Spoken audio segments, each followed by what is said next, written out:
Hey, I'm Joe, and when it comes to starters, I ace it.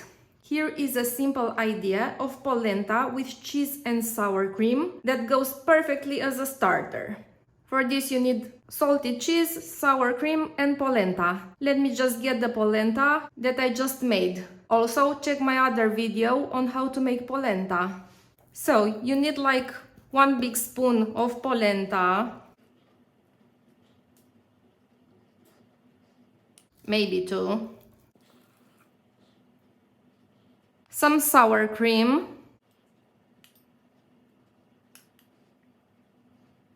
and some salted cheese.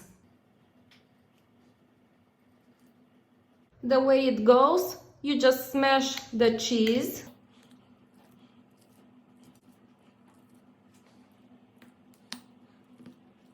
add some sour cream, some polenta,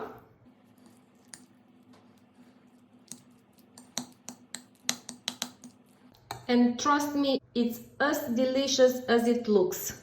Try it at home and get back to me with your feedback. Subscribe to my channel for more ideas of simple recipes, and we'll keep in touch. Bye!